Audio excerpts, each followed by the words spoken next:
അന്ന് അവിടെ മുദ്രാവാക്യം വിളിച്ച കോടതിൻ്റെ ഉള്ളിൽ നിന്നാണ്. ദിവസവും കഴുത്തിന് കയറ് മുന്നിൽ നിൽക്കുന്ന കേസിൽ വിളിച്ചതാണ്. അപ്പം ഇവിടെ ഞാനത് വിളിക്കാണ്ടിരിക്കുമോ? കോടതി പറഞ്ഞതിനെ കൊണ്ട് ഈയാൻ പാറ്റകളെ പോലെ വെടിവെച്ച് കൊല്ലുന്ന ഒരു ഭരണകൂടത്തിനെതിരെ പ്രതിഷേധിക്കേണ്ട കടമ എനിക്കുണ്ട്. ഞാൻ വെടിവെച്ചു എന്നൊക്കെ പറഞ്ഞില്ല. ഞാനും വർഗീസും വെടിവെച്ചു എന്നാണ് കേസ്, തിരുനെല്ലൂർ സ്റ്റേറ്റ് കേസ്. അപ്പം ആ കേസ് ഞങ്ങൾ പോകുന്നത്, ഞങ്ങൾ അഞ്ചാള് മുദ്രാവാക്യം വിളിച്ചുകൊണ്ട് കോടതി പിന്നെ കയറി ഉടനെ തന്നെ ബൂർഷ കോടതികൾ തൊലയട്ടെ എന്നാണ് വിളിക്കുക. ജീവരക്താണ് ഇങ്ങനെ വറ്റിക്കുന്നത്. അത് അവർക്കറിയാം നിരാഹാരത്തിന് എന്തുമാത്രം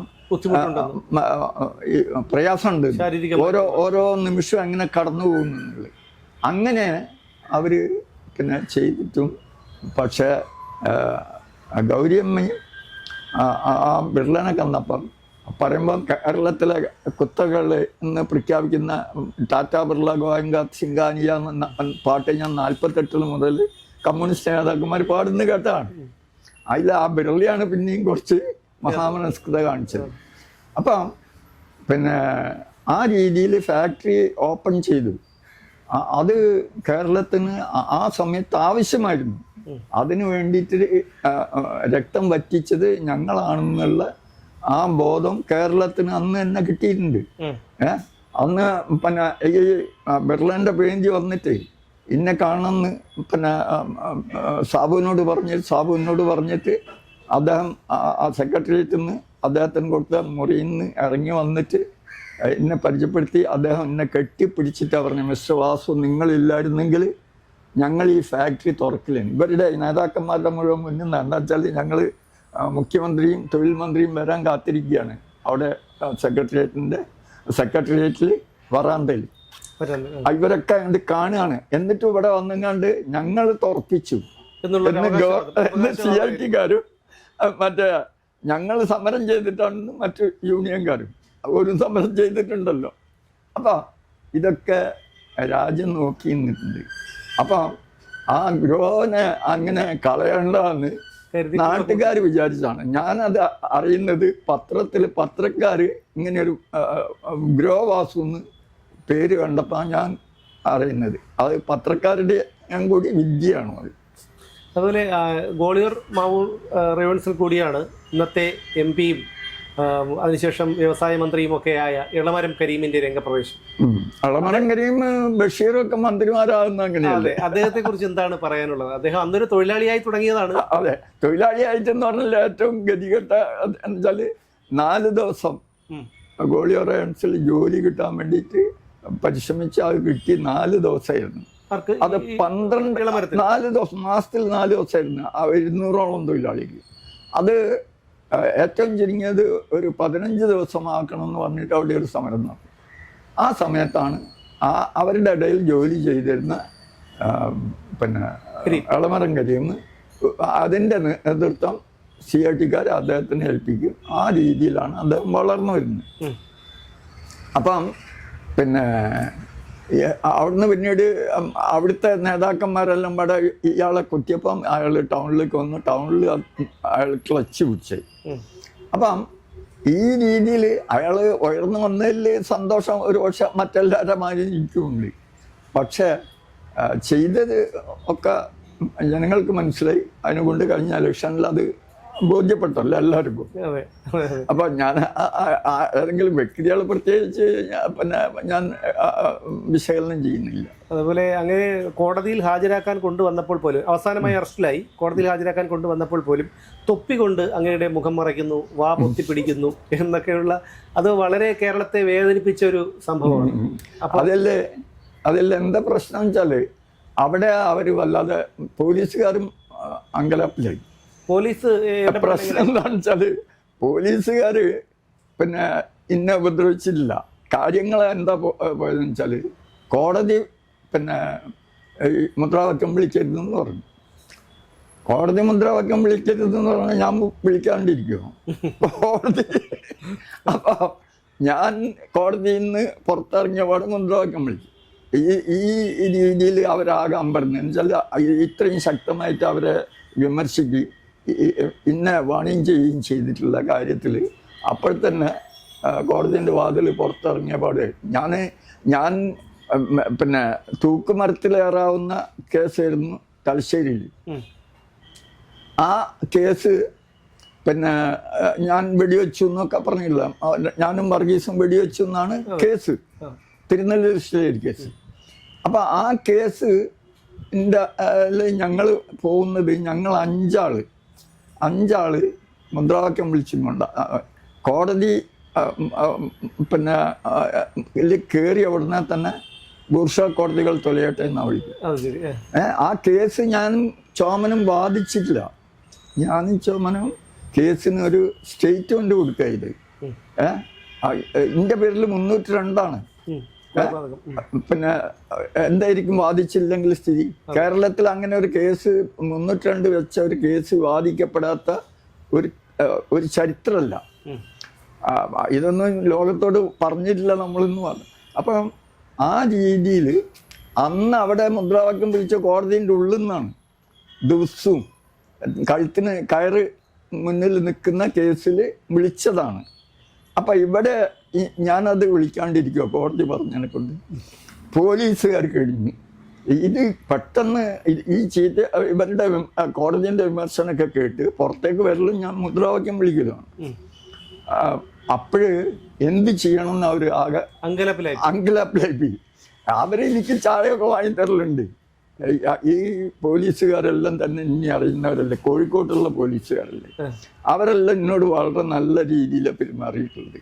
പക്ഷെ അവിടെ അവർ എന്നെ പിടിച്ചു വലിക്കുകയും എങ്ങനെയെങ്കിലും പിന്നെ ഇത് കോടതിൻ്റെ മുറിയിൽ നിന്നും കോടതി കോമ്പൗണ്ടിൽ നിന്ന് എങ്ങനെയെങ്കിലും പുറത്താക്കണം എന്നുള്ള ആഗ്രഹം കൊണ്ട് പിന്നെ ഞാനാണെന്ന് വെച്ചാൽ എന്നെ സംബന്ധിച്ചിടത്തോളം ഇതിന് ആ വെടിവെച്ച 8ഓളം സഹാക്കള് എനിക്കറിയാലോ. 48 മുതൽ ഞാൻ ഈ പാർട്ടിയിലുണ്ട്. എങ്ങനെ ഈ പിന്നെ രക്തസാക്ഷികളും എല്ലൊടിഞ്ഞവരും എങ്ങനെ ജീവിച്ചു എന്നുള്ളത് ഞാൻ കണ്ടതാണ്. അപ്പം നിസ്സാരമായ കാര്യങ്ങൾക്ക് ഈ ഈയാമ്പാറ്റകളെ പോലെ വെടിവെച്ച് കൊല്ലുന്ന ഒരു ഭരണകൂടത്തിനെതിരെ പ്രതിഷേധിക്കേണ്ട കടമ എനിക്കുണ്ട്. അപ്പം അതുകൊണ്ട് തന്നെ ഞാൻ പിന്നെ അവിടെ കോടതി പറഞ്ഞതൊന്നും അനുസരിക്കാതിരുന്നത്. അപ്പം ഈ പ്രൊട്ടസ്റ്റ് ഞാൻ നടത്തിയേ പറ്റുള്ളൂ. അപ്പം അതെൻ്റെ എൻ്റെ മനസ്സിൻ്റെ തൃപ്തിക്ക് വേണ്ടിയിട്ടാണ്. പണ്ട് കമ്മ്യൂണിസ്റ്റ് പാർട്ടിക്ക് വേണ്ടി കൊടയുണ്ടാക്കി വിറ്റ ചരിത്രമുണ്ട്. അന്ന് അങ്ങേ പോലെയുള്ളവരുടെ ചോരയും നീരും ജീവനും ജീവിതവും കൊടുത്തതിന്റെ ഫലമാണ് ഇന്നത്തെ കമ്മ്യൂണിസ്റ്റ് പ്രസ്ഥാനം. ഞാൻ ഇപ്പോൾ ഒരു അവകാശവാദം പറയാണ്, ഒരു പക്ഷെ ലോകം അറിയാത്ത. ഇന്ന് ഇതിൻ്റെ മുന്നിൽ 6 മുറി കീഴിൻ്റെ മുകളിലുള്ള ഒരു ഓഫീസുണ്ട്. ഇതിപ്പോൾ എൻ്റെ നിങ്ങൾ കാണുന്ന ഈ ഓഫീസ് പാർട്ടി ഓഫീസ്. അന്ന് ഞാൻ പിന്നെ അത് ഒഴിഞ്ഞു കൊടുക്കുന്ന സമയത്ത് ഒഴിഞ്ഞു കൊടുക്കാൻ പാർട്ടി തീരുമാനിച്ചപ്പം അതിനെ എതിർക്കുകയും അത് എൻ്റെ അടിസ്ഥാനത്തിൽ അതിൻ്റെ സെക്രട്ടറി പറയാം, എന്നാ വാസു 300 റുപ്യ വാടക ബാക്കി അയക്കുന്ന അത് നീ കൊടുക്കണമെന്ന് പറയുകയും ചെയ്തപ്പോൾ ഞാനത് കൊടുക്കാമെന്ന് പറയാൻ അത് 2 മാസം കൊണ്ട് ഉണ്ടാക്കി കൊടുക്കുകയും ചെയ്തു. അന്നത്തെ കാലത്ത് അതുകൊണ്ടാണ് ഇന്നും എത്ര കൊല്ലം മുന്നെയാണ് അത് 1960 മറ്റാണ്. ഇപ്പം കൊല്ലത്രയായി. ഇന്ന് അത് അവരതിൻ്റെ മുകളിൽ നിന്നുകൊണ്ട് പിന്നെ ഞാൻ ജയിലിൽ വന്ന കാലത്ത് അവരെ കൊണ്ട് കഴിയുന്ന അത്ര എന്നെ അപമാനിക്കാൻ വേണ്ടി പരിശ്രമിച്ചു, ഒരു സംഘടന ഉണ്ടാക്കാൻ നോക്കാൻ പരിശ്രമിച്ചു. അതൊക്കെ ആ കൂട്ടാലും ഇപ്പോഴങ്ങനെയില്ലേ. അത് ഒരു 10-30 കൊല്ലമായിട്ട് പിന്നെ അവർ എന്നോട് സ്നേഹത്തിൽ തന്നെയാണ് ചെറുപ്പക്കാർ. പക്ഷെ ഒരു കാലത്ത് അവർ നല്ലോണം എന്നെ വെച്ചാൽ എൻ്റെ മലയണ്ണനെ വരെ ആ മുറിയിൽ പോയിട്ട് ഇത് കണ്ടില്ല, അതിനെ അടിച്ചു വന്നു ഫോട്ടോയിൽ. അപ്പം പിന്നെ ഇന്ന് ഞാൻ മജ്ജികയെന്ന് വെച്ചാൽ എനിക്ക് അത്ര ബുദ്ധിമുട്ട് തോന്നുന്നില്ല. പിന്നെ അത് പിന്നെ 10 വർഷത്തോളം ഞാൻ ഓമനിച്ച് വളർത്തിയാണ്. അപ്പം അതൊക്കെ ഉണ്ടായി, അതൊക്കെ ആ ഓഫീസിൽ വെച്ചിട്ടാണ്. അപ്പം പിന്നെ അതിന് വലിയ കഥയുണ്ടെന്നല്ല ഞാൻ പറഞ്ഞ. പിന്നെ എത്രയോ അക്കാലത്തും മരണത്തിൻ്റെ മുന്നിലെത്തി 48-ൽ. അപ്പം അതൊരു വലിയ കഥയായിട്ട് പറയല്ല. പക്ഷെ ആ രീതിയിൽ നിൽക്കുന്ന സമയത്തും അവരെന്നെ മുഖ്യ ശത്രുവായിട്ട് കാണുകയും അങ്ങേറ്റത്തെ പ്രയാസങ്ങളും ആവാനും ഞാൻ സഹിക്കുകയും ചെയ്തു. ഈ കമ്മ്യൂണിസ്റ്റ് പാർട്ടിയുടെ ഒരു പ്രത്യേകത എന്ന് പറഞ്ഞാൽ നന്ദികേട് എന്നുള്ളത് അവരുടെ ഒരു കൂടപ്പറപ്പാണെന്ന് പറഞ്ഞാൽ അങ്ങേക്ക് നിഷേധിക്കാൻ കഴിയുമോ? കാരണം അച്യുതാനന്ദൻ, ഗൗരിയമ്മ, താങ്കളെപ്പോലെയുള്ള നൂറുകണക്കിന് പേർ, അതൊക്കെ അതൊക്കെ ഒരു ഉദാഹരണങ്ങളാണ്. അത് ശരിയല്ലേ? അത് പ്രശ്നം എന്താണെന്നറിയോ? പാർലമെൻ്ററി ഡെമോക്രസി വന്നതിനോടുകൂടി, പാർലമെൻ്ററി ഡെമോക്രസി സ്വീകരിച്ചതിനോടുകൂടി ഈ പിന്നെ പെറ്റി ബുർഷ ബുദ്ധിജീവികൾ നാക്കുനീട്ടം പ്രാബല്യത്തിലേക്ക് വന്നു. ഇപ്പം നിങ്ങൾ പിന്നെ അതിൻ്റെ ഏറ്റവും നല്ലൊരു ഉദാഹരണം ഞാൻ പറയാം. ചാനലുകളിൽ പിന്നെ മാർക്സിസ്റ്റ് കമ്മ്യൂണിസ്റ്റ് പാർട്ടിക്ക് വേണ്ടിയിട്ട് ഹാജരാവുന്ന വ്യക്തികളെ നോക്കി നിങ്ങൾ, അവർക്ക് പാർട്ടിനെ സംബന്ധിച്ച് എന്തറിയാം? ഒന്നും അറിയില്ല, ഒന്നും അറിയില്ല. പക്ഷെ അവരുടെ അഹന്ത നോക്കി നിങ്ങൾ, അടി മുതൽ മുടി വരെ. കമ്മ്യൂണിസ്റ്റ് ആചാര്യന്മാർ പറഞ്ഞത് അഹംഭാവം നമ്മളെ പിന്നോട്ട് നയിക്കുന്നു, വിനയം നമ്മളെ മുന്നോട്ട് നയിക്കുന്നു. അടി മുതൽ മുടി വരെ ഈ അഹന്ത കയറാൻ കാരണം എന്താ? Parliamentary democracy. പാർട്ടിക്ക് അതിൻ്റെതായിട്ടുള്ള സംഘടനാ തലത്തിൽ പിന്നെ സ്വാർത്ഥതയും നിസ്വാർത്ഥതയും നിലനിൽക്കുന്ന സമയത്ത് നിസ്വാർത്ഥരായ പാർട്ടീനെ നിലനിർത്താൻ വേണ്ടിയിട്ട് വിമർശനം, സ്വയം വിമർശനം. ഇന്ന് അങ്ങനെ ഒന്ന് ആ പാർട്ടിയിലുണ്ടെന്ന് ഞാൻ വിചാരിക്കുന്നില്ല.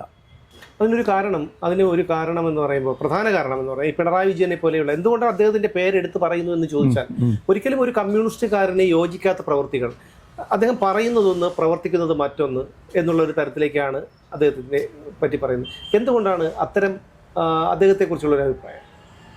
വ്യക്തിപരമായിട്ട് ഞാൻ പറഞ്ഞല്ലോ, ഞാൻ വ്യക്തിപരമായിട്ട് അദ്ദേഹത്തെ ബട്ട് എനിക്ക് പറയാനുള്ള പുറമേക്ക് കാണുന്ന സ്ഥിതിയാണ്. ഈ മിഷണറി എന്ന് പറഞ്ഞാൽ വളരെ അപകടം പിടിച്ചതായി കഴിഞ്ഞു. ഒരു മിഷണറി അതിൽ നിസ്വാർത്ഥനും വിനയാന്യതനുമായിട്ടുള്ള ഒരു വ്യക്തിയെ പ്രതിഷ്ഠിക്കപ്പെടില്ല. ആ രീതിയിലാണ് ആ മിഷണറി. അവിടെ കഴിവെന്താണെന്ന് വെച്ചാൽ അഹന്ത തന്നെയാണ്. അതായത് ഇപ്പം ഇറങ്ങണ പുറത്ത് എന്ന് പറഞ്ഞാൽ പിന്നെ പത്രക്കാരോട് പറയുന്നത്, അത് ഏത് പാവപ്പെട്ട മനുഷ്യനോടും അങ്ങനെ പറയാൻ പാടില്ല.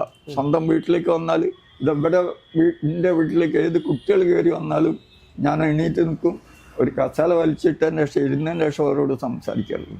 എന്താ വെച്ചാൽ അത് ഇന്നെ കമ്മ്യൂണിസ്റ്റുകാർ പഠിപ്പിച്ചാണ്. ചെറുപ്പത്തിൽ എനിക്ക് 10-17 വയസ്സുള്ളപ്പോഴാണ് ഒളിവിലുള്ള സഹാക്കൾ വീട്ടിൽ താമസം തുടങ്ങിയത്.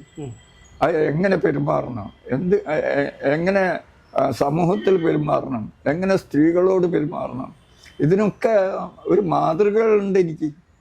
കമ്പനിയിൽ കൃഷ്ണപിള്ളനോടൊപ്പം യൂണിയൻ സംഘടിപ്പിച്ച സഹാക്കളോടൊപ്പമാണ് ഞാൻ 16 വയസ്സിൽ ചെല്ലുന്ന 46-ൽ ആയിരക്കണക്കിന് ജോലിക്കാരുള്ള ഒരു വ്യവസായത്തിലേക്ക്.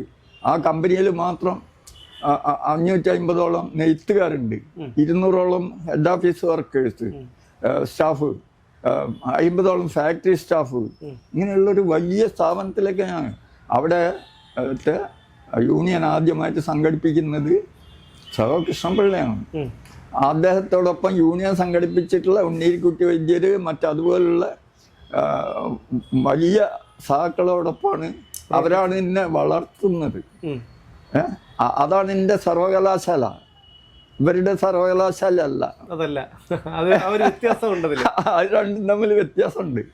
അപ്പം ഈ രീതിയിൽ പിന്നെ പിണറായി വിജയനെയും ഇനിയും നിങ്ങൾ ഒരേ ക്ലാസ്സിൽ ഇരുത്തിയിട്ട് കാര്യമില്ല. ഇല്ല, അല്ല, ഞാനൊരു ആ ഒരു അർത്ഥത്തിലല്ല ചോദിച്ചത്. അതുപോലെ ഈ ഒരു നക്സലൈറ്റ് വർഗീസിന്റെ വധത്തിന് ശേഷം അങ്ങൊരു 6-7 വർഷം ജയിലിലായിരുന്നു അല്ലേ? 7 വർഷം 2 മാസം ജയിലിലായിരുന്നു. എന്താണ് ജയിലനുഭവങ്ങൾ ഒന്ന് അന്നത്തെ ഒരു, അതായത് ഒരുപാട് ഉപദ്രവം നേരിട്ടിട്ടുണ്ടോ? ഇല്ലില്ല, ജയിലിൽ നിന്ന് എന്നെ മർദ്ദിച്ചില്ല. ജയിലിൽ നിന്ന് അവർ മർദ്ദിച്ചിന് പല സഹാക്കളെയും. ഒരു തവണ ഒരു മർദ്ദനം ഉണ്ടായത്, നിരാഹാരം പിൻവലിക്കാൻ വേണ്ടിയിട്ട് ആവശ്യപ്പെട്ടും കൊണ്ട് അവരെല്ലാവരും കഞ്ഞിയൊക്കെ കുടിപ്പിക്കുന്ന സമയത്ത് ഒരു മർദ്ദനമുണ്ട്. അന്ന് ഇനി അവരടിച്ചിട്ടില്ല. അടിച്ചാൽ ഞാൻ ചത്തു. അങ്ങനെയായിരുന്നു. അതായത് പിന്നെ ഞാൻ 62 കിലോ ഉള്ള ആള് 46 കിലോ ആയി. ജയിലിലെത്തി 3 മാസം കൊണ്ട് ചോരയും കമ്പും പറ്റുന്നത് എന്നുവെച്ചാൽ ബാത്റൂം എന്ന് പറഞ്ഞിട്ട് ഒന്നുമില്ല. മലമൂത്ര വിസർജനത്തിന് ഒരു ചെറിയ മറ, അരക്കുള്ള മറ ഇരുന്നാൽ കാണൂല, അത്രയേ ഉള്ളൂ. അങ്ങനെയുള്ള അത് എടുത്തു കൊണ്ടുവന്ന അത് എൻ്റെ 3 അടി അടുത്താണ്. 3 അടി. പിന്നെ എൻ്റെ ചുമരും അതും തമ്മിൽ 3 അടിയാണ് വ്യത്യാസം. അത് എന്നിട്ട് അവിടുന്ന് കെട്ടിക്കിടക്കും അതിൻ്റെ മലമൂത്രവും ചേർന്നിട്ടുള്ള അത്. എന്നിട്ട് കൊതു ആയിരക്കണക്കിന്, നിങ്ങൾ പറഞ്ഞാൽ വിശ്വസിക്കില്ല, 4-5 മണിയാകുമ്പോഴത്തേക്ക് മുറിൻ്റെ ഉള്ളിലേക്ക് പറന്നു തരിക ആയിരക്കണക്കിന്. അപ്പം അതങ്ങനെ. ഇപ്പം പിന്നെ ഞാനൊരു അതിശയോക്തി പറയല്ല, ഒറ്റ ദിവസം ഞാൻ പിന്നീട് ഒരു 2 മാസം കഴിഞ്ഞിട്ടാണ് എനിക്ക് അങ്ങനെ ഒരു ബുദ്ധി വന്നു. പ്ലേറ്റ് വെച്ചിട്ട് എണ്ണ തേച്ചിട്ട് ഒറ്റ ദിവസം ഞാൻ 500 കൊതുവിനെ എണ്ണി കാണിച്ചു കൊടുത്തു പിറ്റേന്ന് സഹാക്കൾക്ക്. ഇതാ കണ്ടില്ലേ, ഞാൻ ഇന്നലെ പിടിച്ച. നമ്മളെല്ലാവരും മുറിയിൽ ഇങ്ങനെ പിടിക്കുകയാണെന്ന് വെച്ചാൽ ഈ കൊതു തീരൂല്ലേ. അവസാനം അങ്ങനെ ഞങ്ങൾ ചെയ്തു. എല്ലാവരും പിടിക്കാൻ തുടങ്ങി, ഞങ്ങളുടെ സഹാക്കൾ മാത്രം. പക്ഷെ കൊതു കുറയാൻ തുടങ്ങി. വാർഡന്മാരാണ് ഏറ്റവും അധികം ഇതിൻ്റെ ത്യാഗം അനുഭവിക്കുന്നത്. അവരൊക്കെ നമ്മളോട് അങ്ങനത്തെ അതുവരെ ഭയങ്കര നക്സലൈറ്റുകൾ എന്ന് പറഞ്ഞാൽ കടുത്ത വിരോധം എന്ന് വെച്ചാൽ അധികം മാർക്സിസ്റ്റുകളാണ്. അപ്പോൾ അവർക്ക് പോലും പിന്നെ സൂപ്രണ്ടിന് വരെ അറിഞ്ഞു. എന്താ വെച്ചാൽ ജയിലിലെ കൊതു മൊത്തം ഇവിടുന്നാണ് തീർക്കുന്നതെങ്കിലും ബ്ലോക്കിലെ മൊത്തം കൊതുകൾ കുറയാൻ തുടങ്ങി. 2 മാസം കൊണ്ട് ജയിലിലെ കൊതു 3-4 ആയി ഞങ്ങൾക്ക് കിട്ടുന്നത് ഈ പ്ലേറ്റിൽ. 500 എണ്ണീറ്റ് കൊടുക്കാണ്. നമ്മുടെ സാക്കൾക്ക് ഏറ്റവും കൂടുതൽ പിടിക്കുന്നതിന് ഒരു ബീഡി, അത് ഞങ്ങൾ കൊടുക്കും. ഞങ്ങൾ വിതരണമുണ്ട്. കാശുള്ള പിന്നെ ആൾക്കാർ പിന്നെ ഞങ്ങൾ 2 ആളാണ്. ഒന്ന് ഒരു മാഷുണ്ട്, അയാൾക്ക് ഒരു 15 ഉറുപ്പിക, എനിക്ക് ഒരു 15 ഉറുപ്പിക. അതുകൊണ്ട് ഞങ്ങൾ കട്ടൻ ചായ 10 ദിവസത്തേക്ക് ഉണ്ടാവുള്ളൂ. ഇവർക്കെല്ലാം 4 ബീഡി കൊടുക്കും നമ്മുടെ സഹാക്കൾക്ക്. ആദിവാസികൾക്ക് ബീഡിയില്ലെങ്കിൽ അവർക്ക് ജീവനില്ല എന്നല്ല, ഒരു ബീഡിക്ക് വലിയ വിലയാണെന്ന്. അപ്പം ഇപ്പോഴും അങ്ങനെ തന്നെയായിരിക്കും. അപ്പം ഒരു ബീഡി അധികം കൊടുക്കും. ഇത് ഈ കൂടുതൽ കൊള്ളുന്ന എല്ലാവർക്കും കൊടുക്കാൻ പറ്റില്ല. അങ്ങനെ ആ രീതിയിൽ അവരെ പ്രോത്സാഹിപ്പിച്ചും കൊണ്ട് ഈ വലിയൊരു നേട്ടം പുറമേക്ക് പോലും അതറിഞ്ഞു. എന്താ വെച്ചാൽ ഈ കൊതുകിൻ്റെ ഭീകരാക്രമണം ജയിലിൻ്റെ പരിസരത്തുമുണ്ട്. അത് കുറഞ്ഞതിനെ സംബന്ധിച്ച് ജയിലിൻ്റെ പുറത്ത് പോലും സംഭാഷണം ആയിരുന്നു അക്കാലത്ത്. അപ്പം ഈ രീതിയിൽ ജയിലിൽ ഈ കൊതുവിൻ്റെ ഇത് തന്നെയാണ് ഞങ്ങളെ പകർച്ചവ്യാധി മാതിരിയാണ് ചോരയും കമ്പും വായിക്കുന്നത്. എനിക്ക് ജയിലിൽ നിന്ന് പോരുന്നവരെ അത് ഇടക്കിടക്ക് വരികയായിരുന്നു. ആമറ്റിൻ ഇഞ്ചക്ഷനാണ് അവർ ഏറ്റവും അധികം പ്രയാസം. എന്ന് വെച്ചാൽ ഈ 46 കിലോ എന്ന് പറഞ്ഞാൽ മനുഷ്യ ശരീരം എങ്ങനെയെങ്കിലും കൊണ്ടെടുക്കണം. ഞാൻ ഒരേ കടപ്പായിരിക്കും അധികം. അപ്പം പിന്നെ അതും 24 മണിക്കൂർ അടച്ചിടും. അത് പിന്നെ ഞങ്ങൾ 2 ആൾക്കാണ്, ഞങ്ങളുടെ 27 പേര് പ്രതികളിൽ 2 ആൾക്കാണ് അങ്ങനെ. മറ്റാൾ ചെറുപ്പക്കാരൻ്റെ ആയിരുന്നു. അയാൾ ചാടിപ്പോയി, പോലീസിൻ്റെ അടുത്ത് ചാടിപ്പോയി എന്നുള്ളതിനെ കൊണ്ട് അയാൾ അങ്ങനെ ചെയ്യണം. പിന്നെ ഒരു കാരണവുമില്ലാണ്. ജയിലിൽ എന്തെങ്കിലും കുറ്റം ചെയ്താലാണ് അങ്ങനെ 3 മാസം വരെ ഇടാൻ പാടുള്ളൂ. അങ്ങനെ കുറ്റം ചെയ്താലും ഒരാഴ്ച മുതൽ 3 മാസം അവർക്ക് ജയിൽ മാനുവൽ പ്രകാരം ശിക്ഷിക്കുക. പക്ഷെ എനിക്ക് പിന്നെ ഒരു കംപ്ലൈൻറ്റും ഞാൻ അവിടെ ഈ വയസ്സുകാലത്ത് അവിടെ ഞാൻ എത്തുന്നേരം 40-45 വയസ്സുണ്ട്. അപ്പം ഒന്നും ചെയ്തില്ല. എല്ലാവർക്കും എന്നെ സംബന്ധിച്ച് നല്ല അഭിപ്രായമാണ്. എന്താ വെച്ചാൽ ഒന്നും ചെയ്യുന്നില്ലല്ലോ, ഞാൻ അതിൻ്റെ ഉള്ളിലല്ലേ, 24 മണിക്കൂർ അടച്ചിടല്ലേ. ഏറ്റവും ഭീകരമായിട്ടുള്ള അവസ്ഥ അത് തന്നെയാണ്. മറ്റൊന്ന് 2 കൊല്ലം കൊണ്ട് ഭ്രാന്തായി. അങ്ങനെ സിംഗിൾ സെല്ലിട്ടാൽ അതാണ് വലിയൊരു മനുഷ്യരിൽ നിന്ന് അകറ്റി. ഞാനും ഭ്രാന്തിൻ്റെ വക്കിനായിരുന്നു. ഇവിടെ വന്ന് ഭ്രാന്ത് തന്നെയാണ് കാണിച്ചത്. ഞാൻ വീട്ടിൽ നിന്ന് അവർ പറയാണ് ഞാനിങ്ങനെ നിലാവ് കാണാൻ പോയി ഇരുന്ന് അത്ര ജയിലിൽ നിന്ന് വന്ന പിറ്റേന്ന്. അപ്പം ഞാൻ പ്രസംഗിക്കുകയായിരുന്നു. നിലാവ് കാണാൻ പോയി എന്ന് വെച്ചാൽ നിലാവ് കണ്ടിട്ട് കാലത്രയായി. അപ്പം പോയി ഇന്ന് പിന്നെ ഇരുന്നും കണ്ടിങ്ങനെ നോക്കിയിരുന്നു. പക്ഷെ പ്രസംഗിച്ചു. ഇല്ല, ഞാൻ അറിയേണ്ട പിന്നെ ഇത് വരികയാണ്. കുറച്ചും കൂടി കിടന്നിട്ടുണ്ടെങ്കിൽ മുഴുവൻ ഭ്രാന്തനായി. ഫ്രാൻസിസ് ഞാൻ പറഞ്ഞല്ലോ, അവിടുന്ന് ഭ്രാന്തായി. പിന്നെ ഇവിടെ വന്ന് മെന്റൽ ഹോസ്പിറ്റൽ 3 തവണ ഇട്ട് ആകെ മെലിഞ്ഞുണങ്ങി മരിച്ചു. പിന്നെ നക്സലൈറ്റ് വർഗീസുമായിട്ടുള്ള ഒരു ബന്ധം, അത് വർഗീസുമായിട്ടുള്ള ബന്ധം എന്ന് പറഞ്ഞാൽ ഈ ആക്ഷൻ്റെ അടുത്ത ദിവസങ്ങളിലുള്ള ബന്ധമാണ്. അതിൻ്റെ ഒരു 2-3 മാസങ്ങൾക്ക് മുമ്പാണ് ഞങ്ങൾ കാണുന്നത് ഈ ആക്ഷൻ്റെ. മറ്റേ കുന്നിക്കൽ നാരായണേട്ടൻ്റെ ഗ്രൂപ്പിൽ ഒരു ഭിന്നിപ്പ് വരുന്ന കാലഘട്ടമാണ് അത്. അദ്ദേഹം ഒരു പ്രത്യേക നിഗമനം പിന്നെ സാമ്രാജ്യത്താണ് മുഖ്യവൈദ്യം എന്നുള്ള നിലയിൽ പാർട്ടി CPI-ML ഫ്യൂഡൽസാണ് മുഖ്യവൈദ്യം എന്നുള്ള രീതിയിൽ ഒരു വലിയ ഭിന്നിപ്പ് വളർന്നു. അതിൻ്റെ അടിസ്ഥാനത്തിൽ അന്ന് പിന്നെ കേരളത്തിലെ ഈ മറ്റേ അതിനെ കുന്നിക്കൽ ഗ്രൂപ്പ് എന്നാ പറയാ, അതിൻ്റെ ഉള്ളിൽ ഭിന്നിപ്പ് വന്നു. ആ ഭിന്നിപ്പ് വന്ന കാലത്താണ് ഞാനും മറ്റേ വർഗീസും കാണുന്നത്. അങ്ങനെ കണ്ട സമയത്താണ്, ആ സമയത്ത് ഞങ്ങൾ ഈ ഭിന്നിപ്പിൻ്റെ വക്കിലാണ്. അപ്പം ഭിന്നിപ്പിനെ സംബന്ധിച്ച ഈ ചർച്ച, ആ ചർച്ചയുടെ അടിസ്ഥാനത്തിൽ ഞങ്ങൾ എല്ലാം തന്നെ ഒരു ഏകമായിട്ടുള്ള അഭിപ്രായത്തിലേക്ക് എത്തിയെന്ന് വെച്ചാൽ ഫ്യൂഡലിസം തന്നെയാണ് സാമ്രാജ്യത്വം മുഖ്യവൈരുദ്ധ്യമാകുന്നത്. സാമ്രാജ്യത്വം നമ്മളെ ആക്രമിക്കുകയും അധിനിവേശം നടത്തുകയും ചെയ്യുന്ന സമയത്ത്, അധിനിവേശത്തിലുള്ള സമയത്താണ് സാമ്രാജ്യത്വം മുഖ്യവൈരുദ്ധ്യമായിട്ട് ചൈനീസ് പാർട്ടി പറഞ്ഞത്.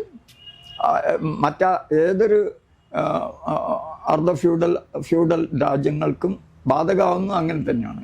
അതുവരെ ഫ്യൂഡലിസം തന്നെയാണ് മുഖ്യവൈരുദ്ധ്യം. ഇവിടെ പിന്നെ ആ രീതിയിൽ അന്ന് CPI-ൻ്റെ അന്നത്തെ വിലയിരുത്തൽ അതായിരുന്നു, CPI-ML-ൻ്റെ.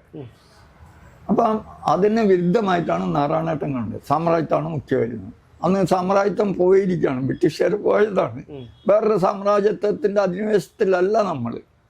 അതുകൊണ്ട് തന്നെ അത് വളരെ പിന്നെ ഇപ്പോഴും അങ്ങനെ പറയുന്ന ചില നക്സൽ ഗ്രൂപ്പുകൾ ഇവിടെയുണ്ട്. പക്ഷെ എന്ത് തരം ചിന്തയാണ് അവർ പ്രേരിപ്പിക്കുന്നത്? ഇതിൻ്റെയൊക്കെ അടിസ്ഥാനം മാവോസത്തുമില്ലാണ്. ചൈനീസ് കമ്മ്യൂണിസ്റ്റ് പാർട്ടിയും ചൈനീസ് വിപ്ലവം എന്നുള്ളത് ആ ലേഖനത്തിൽ മഹാനായ മാവോ വിസ്തരിച്ച് എഴുതിയിട്ടുണ്ട് അതിനെപ്പറ്റി. പിന്നെ എഡ്ഗാർ സ്നോൻ്റെ പിന്നെ റെഡ് സ്റ്റാർ ഓവർ ചൈന, അതിലും അദ്ദേഹം പറയുന്നുണ്ട് ആ കാര്യത്തിന്. ചൈനീസ് കമ്മ്യൂണിസ്റ്റ് പാർട്ടി ജപ്പാനീസ് ആക്രമണത്തിന് ശേഷം എങ്ങനെ നയം മാറ്റി എന്നതിനെ സംബന്ധിച്ചൊക്കെ അപ്പം ഈ തരം ഒരു കാര്യത്തിൽ അഭിപ്രായ വ്യത്യാസം വരി. ഞങ്ങൾ അതായത് പിന്നെ വർഗീസിനെ നേതാവാക്കിക്കൊണ്ട് തൃശ്ശൂരിൽ വെച്ചിട്ട് മറ്റൊരു ഗ്രൂപ്പ് ഉണ്ടാക്കിയത്. അവരാണ് പിന്നീട് തിരുനെല്ലി തൃശ്ശൂരേരി ആക്രമണം, കോങ്ങാട് ആക്രമണം ഇതൊക്കെ നടക്കുന്നത്. അതുപോലെ ദിലീപ് അറിയാമോ? ദിലീപ് മറ്റേ തിരുവനന്തപുരത്തെ അദ്ദേഹത്തെക്കുറിച്ച് എന്താണ്? കാരണം ഞാനത് അദ്ദേഹത്തെക്കുറിച്ച് അധികം അറിഞ്ഞിരുന്നില്ല. അദ്ദേഹത്തിൻ്റെ ഒരു ബന്ധു പറഞ്ഞത് കേട്ടാണ് ഇങ്ങനെ ഒരാളുണ്ടെന്ന് പോലും എനിക്ക് മനസ്സിലായത്. ഞാൻ പല ഇത്തരം ഈ സംഘടനയിലൊക്കെ പ്രസ്ഥാനത്തിലൊക്കെ പ്രവർത്തിച്ച പലരുമായി സംസാരിച്ചിട്ടുണ്ട്, അഭിമുഖങ്ങൾ നടത്തിയിട്ടുണ്ട്. പക്ഷേ അവരാരും ഈ ഒരു പേരിനെ കുറിച്ച് പറഞ്ഞിട്ടില്ല. എന്താണ് ദിലീപിനെ സംബന്ധിച്ചിട്ട് എനിക്ക് ഏകദേശം എന്ന് വെച്ചാൽ അവിടെ പിന്നെ ഒരു ഞാൻ അവിടെ ആയിരുന്നല്ലോ രണ്ടാമത്തെ നിരാഹാരം തിരുവനന്തപുരം മെഡിക്കൽ കോളേജിലാണ് 33 ദിവസത്തേത്. അവിടെയാണ് 30ാമത്തെ ദിവസം ഞാൻ മരണത്തിൻ്റെ വായിലെത്തിയത്. ഡോക്ടർമാർ കൈയൊഴിച്ചതാണ്. പിന്നെ എനിക്ക് വെള്ളം തരുന്ന ശങ്കുണ്ണിയേട്ടനോട് ആരെയാണെന്ന് വെച്ചാൽ അറിയിച്ചോ, ഇനി ജീവൻ തിരിച്ചു കിട്ടാൻ പ്രയാസമാണ്. അങ്ങേറ്റം ക്ഷീണിതനായിട്ടുള്ള 2 നിരാഹാരം നടത്തി ക്ഷീണിതനായിട്ടുള്ള ഒരു ശരീരമാണിത്. ഞങ്ങൾക്ക് ബോധം പോയാൽ ഇനി ഞങ്ങൾ പരമാവധി ചെയ്ത് 5 മണിക്കൂറോളം ഒരു പരിശ്രമിച്ച് ബോധം വന്നു. ഇനി തിരിച്ചു വരാൻ പ്രയാസമാണ് എന്ന് പറഞ്ഞ് ആ രീതിയിൽ ആണ് പിന്നെ ആ നിരാഹാരം 2 ദിവസം കൊണ്ട് അവസാനിക്കുന്നത്. അപ്പോഴത്തെ ഗൗരിയമ്മ പോയിട്ട് ഈ ഗ്യാരണ്ടി കിട്ടിക്കഴിഞ്ഞു. ഇതൊക്കെ കഴിഞ്ഞിട്ട് ഞാൻ പുറത്തിറങ്ങുന്ന നേരം നക്സലൈറ്റുകളുടെ പിന്നെ വിവരക്കേട് കൊണ്ട്, അത്രയേ ഞാൻ ഇപ്പം പറയുന്നുള്ളൂ, കൂടുതൽ കർശനമായിട്ടുള്ള വാക്ക് ഉപയോഗിക്കുന്നില്ല. ഈ സമരസഹായ സമിതി പിരിച്ചുവിട്ട് നമ്മൾ വെച്ചാൽ അവരോട് ചോദിച്ചില്ല സമരം പിൻവലിക്കാൻ. എങ്ങനെ ഒരു സമരസമിതി ഈ കേരളത്തിൽ അങ്ങോളം ഇങ്ങോളം വന്നവർ സമരസഹായ സമിതിയോട് അന്വേഷിച്ചുകൊണ്ട് സമരം പിൻവലിക്കുകയും സമരത്തിനെ സംബന്ധിച്ച് അത് അങ്ങനെ സമരസമിതി തീരുമാനമെടുക്കുന്ന അവരോടെല്ലാം പറഞ്ഞിട്ടുണ്ട്. ഈ സമര സഹായ സമിതിയിലെ ഓരോ ജില്ലകളോടും പറഞ്ഞിട്ടുണ്ട്. അങ്ങനെയാണ് അത് അവരോട് അന്വേഷിച്ചില്ല എന്ന് പറഞ്ഞുകൊണ്ട് ഒരു ഇത് പിരിച്ചുവിട്ട് ശങ്കരനാരായണൻ തമ്പി മറ്റേ നമ്മുടെ അവിടെ തിരുവനന്തപുരത്ത് തന്നെ ഉണ്ടായിരുന്നല്ലോ ഒരു നക്സലൈറ്റ് വക്കീൽ, അല്ലല്ല തൊഴിലാളി പ്രവർത്തനം നടത്തിയിരുന്ന ഇലക്ട്രിസിറ്റിയിലും മറ്റേ യൂണിയൻ ഉണ്ടായിരുന്നു പഴയ സഹം. അവരെല്ലാം ഇത് പിരിച്ചുവിട്ട് പോയി. ഈ ദിലീപ് മാത്രമാണ് ആ കമ്മിറ്റിയിൽ അതിനെ എതിർത്തത്. അതിൽ ഞാൻ അറിഞ്ഞത്. പിന്നെ ഈ ഞാൻ പുറത്തിറങ്ങി 15 ദിവസം ആയുർവേദ ആസ്പത്രിയിൽ കിടന്നിട്ടാണ് എനിക്ക് നടക്കാൻ പറ്റിയത്. ഈ ഭാഗം കുഴഞ്ഞുപോയി. അന്ന് എന്നെ വന്ന് കണ്ട് സംസാരിക്കുക മാത്രമല്ല പല സഹായവും വാസ്തവത്തിൽ ദിലീപാണ് ചെയ്തത്. ദിലീപ് മാത്രമാണ് ആ സമരസഹായ സമിതിയിലെ തിരുവനന്തപുരത്തെ സമരസഹായ സമിതിയിൽ പിന്നീട് എനിക്ക് വേണ്ടിയിട്ട് ഞങ്ങൾക്ക് വേണ്ടിയിട്ട് സമരത്തിന് വേണ്ടി ഈ എന്തെങ്കിലും ഹെൽപ്പ് തിരുവനന്തപുരത്ത് പല കൺസലേഷനൊക്കെ നടന്നല്ലോ. അപ്പോഴൊക്കെ ദിലീപാണ് നമ്മളെ ഹെൽപ്പ് ചെയ്തത്. ദിലീപ് മറക്കാൻ പറ്റാത്ത, ഞങ്ങൾക്ക് മറക്കാൻ പറ്റാത്ത, തിരുവനന്തപുരത്ത് മറക്കാൻ പറ്റാത്ത ഒരു, ഞാൻ എപ്പോഴൊക്കെ തിരുവനന്തപുരത്ത് പോയിട്ടുണ്ടോ ദിലീപിനെ കാണാറുണ്ട്. പക്ഷെ അദ്ദേഹം ഇല്ലല്ലോ. ഇല്ല, അറിയാം, മരിച്ചു പോയത് അറിയാം. പക്ഷെ അദ്ദേഹത്തിൻ്റെയൊക്കെ ഒരു പേര് എന്തുകൊണ്ടോ ബോധപൂർവമോ ബോധപൂർവമല്ലാതെയോ പറഞ്ഞു കേൾക്കുന്നില്ല എന്നുള്ളതാണ്. ഞാനിത് യാദൃച്ഛികമായിട്ട് അറിഞ്ഞതുകൊണ്ടാണ് അങ്ങയുടെ ആ ചോദ്യം ചോദിച്ചത്. വളരെ നല്ലൊരു സഹോദരൻ, ഒരു ദീർഘദൃഷ്ടിയുള്ള സഹോദരൻ. അദ്ദേഹത്തിൻ്റെ സഹോദരനാണ് സംവിധായകനായ ശ്രീകുമാർ സാർ. സംവിധായകനും നടനുമൊക്കെയായ ശ്രീകുമാർ സാർ, പി ശ്രീകുമാർ. നേരെ ചേട്ടനാണ്. ഏട്ടനാ? സാറിനറിയാമല്ലോ? ഇല്ല, അറിയില്ല. ശ്രീകുമാർ സാറിന് അറിയില്ല? ഇല്ല, ദിലീപിന്റെ ജ്യേഷ്ഠാഞ്ചന്മാരെയൊന്നും ഞാൻ അറിയില്ല. ഞാൻ 1-2 ദിവസം ദിലീപിന്റെ വീട്ടിൽ പോയിട്ടുണ്ട്. ആ ഭാര്യയും അയാളും കൂടി അവിടെ ഒരു മറ്റേ പാളയത്ത് ഒരു എന്തോ ഒരു ചെറിയ ബിസിനസ് ചെയ്തിട്ടുണ്ട്. അവിടെയും ഞാൻ പോയിട്ടുണ്ട്. അങ്ങ് ഈ പ്രസ്ഥാനത്തിലേക്ക് ഇറങ്ങിയപ്പോഴൊക്കെ വീട്ടുകാരുടെ ഒരു മനോഭാവം എന്തായിരുന്നു?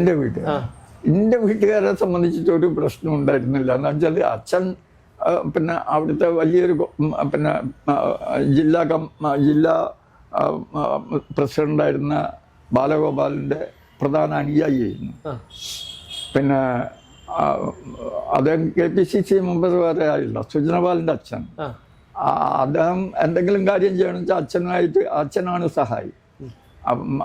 അതിനെക്കൊണ്ട് ബേബിയേട്ടൻ എന്താണോ കോൺഗ്രസ് ആണെച്ചാൽ കോൺഗ്രസ്, ബേബിയേട്ടൻ കമ്മ്യൂണിസ്റ്റ് ആയാലും അച്ഛൻ കമ്മ്യൂണിസ്റ്റ്. എന്തായാലും പിന്നെ ബേബിയേട്ടൻ തന്നെ ആ 48 കാലത്ത് പരമാവധി കമ്മ്യൂണിസ്റ്റുകാരെ സഹായിച്ചിരുന്നു. പുറമെ അയാൾ പിന്നെ കോൺഗ്രസ്സാണ് പിടിച്ചു കൊടുക്കുന്ന കോൺഗ്രസ്സാണ്. പക്ഷെ ഞങ്ങൾക്കറിയാം പരമാവധി സഹായിച്ചിട്ടുണ്ടായിരുന്നു. അപ്പം പിന്നെ ഈ പിന്നെ എന്തെങ്കിലും ചോദ്യം വീട്ടുകാർക്ക് എതിർപ്പുണ്ടായി. അതെ.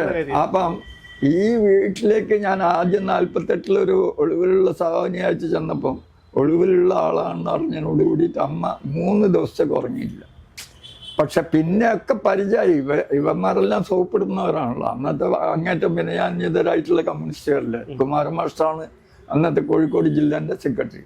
അധിക ദിവസവും അദ്ദേഹം വരും. എന്ന് വെച്ചാൽ തെക്കോട്ട് പോകുന്നേരം മലബാർ ജില്ലയാണ്. മലബാർ ജില്ല എന്ന് പറഞ്ഞാൽ തൃശ്ശൂരിൻ്റെ അതിർത്തി വരെ എത്തുന്ന. തെക്കോട്ട് പോകുന്നേരം അദ്ദേഹത്തിൻ്റെ വീട്ടിൽ താമസിക്കുക. അങ്ങ് വടക്കോട്ടൊക്കെ പോകുന്നേരം വീട്ടിൽ തങ്ങിയിട്ടാണ് പോവുക. അപ്പം അതേമാതിരി OJ ജോസഫ് അടക്കമുള്ള സാക്കള് പിന്നെ ചില കമ്മിറ്റി മീറ്റിങ്ങും അവിടുന്ന് ആണ് നടക്കല്. അപ്പം ഇത് ഈ രീതിയിലേക്ക് ആയിക്കഴിഞ്ഞിട്ടുള്ള ഒരു വീടാണ്. അവിടെ പിന്നെ ഞാൻ മാവോയിസ്റ്റ് ആയി പോലും എന്തായാലും അവർക്ക് വിഷയമില്ലായിരുന്നു. പക്ഷെ അപ്പോഴത്തേക്ക് അച്ഛനും അമ്മയും മരിച്ചിരുന്നു. സഹോദരി ഇപ്പോഴും അങ്ങ് ഒറ്റപ്പെട്ടാണ് ഇവിടെ താമസിക്കുന്നത്. അതിൽ സഹോദരങ്ങള് ഒക്കെ പോകാറുണ്ടോ ഒരുമായിട്ടൊക്കെ? അല്ല, ഞാൻ കുടുംബത്തിലെല്ലാം പോകലുണ്ട്. ഇതിപ്പം മഞ്ഞാന്നും കൂടി കുടുംബത്തിലെ ഒരു പരിപാടിക്ക് പോയി വന്നു. കുടുംബത്തിൽ എന്ത് പരിപാടി ഉണ്ടെന്ന് വെച്ചാലും അവർ എന്നെ വിളിക്കും. കുടുംബം വലിയൊരു കുടുംബം എനിക്കുണ്ട്. 170ഓളം അംഗങ്ങളുള്ള ഒരു വലിയ കുടുംബസംഘം. അതിന്റെ ഏറ്റവും സീനിയർ ഞാനാണ്. അതെ അതെ. അല്ല, ഈ ഇവിടെ ഈ മുറിക്കകത്ത് വരുമ്പോൾ ഒരുപാട് ഫോട്ടോകളുണ്ട്. അപ്പൊ അത്രയും വലിയൊരു സൗഹൃദ വലയം അങ്ങേക്കുണ്ടോ? ഒരുപാട് ഫോട്ടോകൾ. ഇതൊന്നും സൗഹൃദ വലയം ആണെങ്കിലും ഇതൊക്കെ സമരങ്ങളുടെ ഫോട്ടോ ആണ്. അതുപോലെ സൂക്ഷിച്ചു വെച്ചിട്ടുണ്ടായിരുന്നു. അതൊക്കെ ഞാൻ സൂക്ഷിക്കുന്നല്ല, ഇതൊക്കെ പത്രക്കാർ. ഇതിപ്പോ എന്ത് കണ്ട, ചോയ്ക്കുട്ടി ഇന്നെ അറസ്റ്റ് ചെയ്ത് കൊണ്ടുപോകുന്നത് പുലർച്ചെ 3 മണിക്ക് മറ്റാണ് അന്ന് എന്നെ അറസ്റ്റ് ചെയ്തത്. ആ ഫോട്ടോ ചോയ്ക്കുട്ടി ആ വിവരം അറിഞ്ഞ് വന്നും കണ്ട് ആ പുലർച്ചക്ക് പാതിരക്ക് അവിടെ ഉറക്കൊഴിഞ്ഞിരുന്ന് എടുത്താണ്. അതേമാതിരി ഇതൊക്കെ ഇതിലെ പലതും ഇന്ത്യൻ എക്സ്പ്രസ്സിലെ എൻ്റെ ഒരു സുഹൃത്തുണ്ട്, അയാളെടുത്താണ് ആ ആക്ഷനിൽ. അതായത് പിന്നെ എന്നെ അടിക്കുന്നു പിന്നെ അതൊക്കെ കണ്ടില്ലേ, അതൊക്കെ അതിൻ്റെ കോപ്പി ഞാൻ അറിയാണ്ട് എടുക്കുകയും അല്ല അവരെടുക്കുകയും എന്നിട്ട് അതിൻ്റെ കോപ്പി എനിക്ക് കൊണ്ടുവരും. അത് അങ്ങനെയുള്ളതാണ് അതെല്ലാം. മറ്റേതിപ്പം ഞങ്ങളെ പ്രകടനം മറ്റു കാര്യങ്ങളൊക്കെ പിന്നെ ഈ പത്രങ്ങളിൽ വന്നത് ഒക്കെയാണുള്ളത്. ഈ വിരോധ സമരത്തിൻ്റെതാണ് ഇത് മുഴുവൻ. KPR ഗോപാലനടക്കമുള്ള അത് മുഴുവൻ ഞാൻ പിന്നെ സമരം കഴിഞ്ഞ് വന്നതിന് ശേഷം ആ സ്റ്റുഡിയോന്ന് പിന്നെ കോപ്പി വാങ്ങിയത്. ശരി. ഈ പ്രസ്ഥാനത്തിൽ ഈ CPM-കാർക്ക് പൊതുവെയുള്ള അങ്ങേയിട്ടുള്ള ഒരു മനോഭാവം എങ്ങനെയാണ്? എല്ലാവർക്കും കാര്യമാണോ അതോ? അല്ല, വ്യക്തിപരമായിട്ട് ആരെങ്കിലും കണ്ടാലും നേതാക്കന്മാരാരും എന്നോട് സംസാരിക്കാണ്ട് പോകാറില്ല. പിന്നെ ഞാൻ ആരെയും കാണാൻ വേണ്ടിയിട്ട് ഇതുവരെ പോയിട്ടില്ല. പിന്നെ എവിടെയും കണ്ടാൽ സംസാരിക്കും. പിന്നെ പൊതുവിൽ ഭരണകൂടത്തിലുള്ള സമയത്ത് എന്തെങ്കിലും ഒരു ആവശ്യത്തിന് ഇന്ന് വരെ ഇവരാരെങ്കിലും കാണാൻ വേണ്ടിയിട്ട് ഞാൻ പോയിട്ടില്ല. ഇവരെ നല്ല ഇനിയിപ്പോൾ കോൺഗ്രസ്സുകാരാണെങ്കിലും പോയില്ല. അങ്ങനെ ഏതെങ്കിലും ഉദ്യോഗസ്ഥന്മാരെ കാണാനോ ഒക്കെ വന്നാൽ അങ്ങനെ ഒഴിഞ്ഞു മാറുക ഞാൻ ചെയ്യുക. എന്നത് അങ്ങനെ ഒരു സമ്പ്രദായമല്ല. ഞാൻ ഇന്നാൽ കഴിയുന്നതെല്ലാം ചെയ്യും. എന്തായാലും അങ്ങയുടെ ആ ഒരു മാവോയിസ്റ്റുകളെ വെടിവെച്ച് കൊന്നതിന് ശേഷം നടത്തിയ ഒരു ഒറ്റയാൾ പോരാട്ടം ഉണ്ടല്ലോ, അതിനുശേഷം പിന്നീട് ആ സംഭവം ആവർത്തിച്ചിട്ടില്ല. ഞാൻ ശ്രദ്ധിച്ചിട്ടുള്ള ഒരു കാര്യമാണ്, എല്ലാ വർഷവും മുടങ്ങാതെ നടന്നുകൊണ്ടിരുന്ന ഒരു ചടങ്ങാണ്. അതല്ല പ്രശ്നം എന്താണെന്നറിയോ? അത് 2 കേസാണ് അവര് അജിതയും പിന്നെ കുപ്പു ദേവരാജും. അവരുടെ അതായിരുന്നു ആദ്യത്തെ വെടിവെപ്പ്. അവരാണല്ലോ വെടിവെച്ചത്. അതിന് അവിടെ ബോഡി കാണണമെന്ന് പറഞ്ഞു, ബോഡിക്ക് പിന്നെ അവിടെ വെച്ചിട്ട് അഭിവാദ്യം ചെയ്യണം എന്ന് പറഞ്ഞപ്പോൾ പിന്നെ പോലീസ് സമ്മതിച്ചിട്ടാണ് അത് ചെയ്യുന്നത്. അതിനൊരു കേസ്. ഇവിടെ പിന്നെ മറവ് ചെയ്തതിന് ശേഷം ഞങ്ങൾ ഒരു അനുശോചനം ചെയ്തു. അതിന് വേറൊരു കേസ്. 2 കേസാണ്. പിന്നെ ഇതിന് ഞാൻ പിന്നെ സുഖമായിട്ട് ജയിലിലേക്ക് പോയപ്പോൾ മറ്റേ കേസ് അങ്ങനെ തന്നെ പെൻഡിങ്ങിൽ വെച്ചു. അതിപ്പോൾ 8 കൊല്ലമായി. മറ്റേത് 7 കൊല്ലം ആയപ്പോഴാണ് കേസ് പിന്നെ എനിക്കെതിരെ വാറണ്ട് ഇഷ്യൂ ചെയ്ത് പിടിച്ചത്. ഇതിപ്പം കൊട്ടയിലിട്ട് വെച്ചിരിക്കുക. ഏത് സമയം ചിലപ്പോൾ വന്നേ. അതെ. അതേമാതിരി വയനാട്ടിൽ ഒരു പ്രൊട്ടസ്റ്റ് ഉണ്ട്. മറ്റേ പിന്നെ ഒരു സ്ത്രീ പേരിനോട് പറഞ്ഞു അവരെ വെടിവെച്ച് വന്നല്ലോ. അപ്പം ഞങ്ങളവിടെ ഒരു പ്രൊട്ടസ്റ്റ് നടത്തിയിരുന്നു. അതിനൊരു കേസ് ഇപ്പോൾ അവിടെ ഉണ്ട്. അതിനിപ്പോൾ മറ്റേ വാറണ്ടായിരിക്കുന്ന കേട്ടെ. നമ്മൾ നോർത്ത് ഇന്ത്യയിലൊക്കെ ഈ മാവോയിസ്റ്റുകളെ കീഴടങ്ങാനുള്ള ഒരു പ്രേരണ സർക്കാർ ചെലുത്തുന്നുണ്ട്. അതുപോലെ കീഴടങ്ങുന്നവർക്ക് അവർക്കുള്ള ആനുകൂല്യങ്ങൾ അതുപോലെ അവർക്ക് ജീവിക്കാനുള്ള ഉപാധികൾ ഒക്കെ അവർക്ക് കൊടുക്കുന്നുണ്ട്. പക്ഷെ കേരളത്തിൽ എന്തുകൊണ്ടാണ്? കാരണം കേരളത്തിൽ അതൊരു ഒന്നാമത്തെ കാര്യം, കേരളത്തിൽ ഈ മാവോയിസ്റ്റ് ആക്രമണമൊന്നും പറഞ്ഞു കേട്ടിട്ടില്ല, നടന്നൊരു ചരിത്രമൊന്നുമില്ല. അപ്പോൾ കുറച്ച് പേര് ഇപ്പോഴും അവരുടെ ജീവിതവും ഒക്കെ മറന്ന് എന്നോ ഒരു കാലത്ത് അവർ വനത്തിലേക്ക് കയറിയതാണിത്. അപ്പോൾ അവരൊക്കെ എന്തുകൊണ്ടാണ് അവരെ ഒന്ന് തിരിച്ചു കൊണ്ടുവരാനുള്ള ഒരു ശ്രമം നടത്തേണ്ടതല്ലേ? അങ്ങനെയാണെങ്കിൽ ആരാണ് നടത്തേണ്ടത്? അല്ല, മാന്യമായിട്ട് അവരൊരു ഒത്തുതീർപ്പിന് തയ്യാറായിരുന്നു എന്ന് പ്രഖ്യാപിച്ചു അഖിലേന്ത്യാ അടിസ്ഥാനത്തിൽ തന്നെ മാവോയിസ്റ്റുകൾ. അപ്പോഴും അവസാനിപ്പിക്കാനല്ലേ ഉള്ളൂ ഈ ഭരണകൂടത്തിന്. ഒരു ഒത്തുതീർപ്പ് സംഭാഷണം നടത്തുന്നതിനെ കൊണ്ട് എന്താ? അത് അവർ ചെയ്തില്ല. സറണ്ടറാണ് അവരുദ്ദേശിക്കുന്നത്. ഇപ്പം ഒരു വിഭാഗം സറണ്ടർ ചെയ്യുന്നു, മറ്റൊരു വിഭാഗം പോരാടിക്കൊണ്ടിരിക്കുന്നു. ഇങ്ങനെയാണ് ഇപ്പോൾ അത് നിൽക്കുന്നത്. ഇവിടെ പിണറായി വിജയൻ സർക്കാരിൽ നിന്ന് ഈ രീതിയിൽ നക്കാപ്പിച്ച വാങ്ങുന്ന ഒരു അവസ്ഥയുള്ള ഒരു സർക്കാരിൽ നിന്ന് എന്തെങ്കിലും പ്രതീക്ഷിച്ചിട്ട് കാര്യമുണ്ടോ? മാന്യമായിട്ടുള്ള. അപ്പം അത് പ്രതീക്ഷിച്ചിട്ട് കാര്യമല്ല. അത് അവർ എന്താണ് ചെയ്യുന്നതെന്ന് നമ്മൾ കാണുന്നുണ്ട്. പിന്നെ ഓരോ അതിൻ്റെ പേരിലുള്ള വിശേഷിപ്പിക്കലാണ്. അതിനിപ്പോൾ തൽക്കാലം വിമർശിക്കാത്ത. അപ്പോൾ എന്തായാലും ഇത്രയും സമയം ഞങ്ങൾക്ക് വേണ്ടി ചിലവഴിച്ചു. അത് ഇനി പോരാട്ടം തുടരട്ടെ എന്ന് മാത്രമേ. കാരണം പാവപ്പെട്ടവർ, പാർശ്വവൽക്കരിക്കപ്പെട്ടവർ, അങ്ങനെ ഒരു വലിയ വിഭാഗം ഇപ്പോഴുമുണ്ട് നമ്മുടെ. അപ്പോൾ അവർക്ക് വേണ്ടിയിട്ടുള്ള ഒരു പോരാട്ടം തുടരട്ടെ. എല്ലാവിധ ആശംസകളും. സന്തോഷം.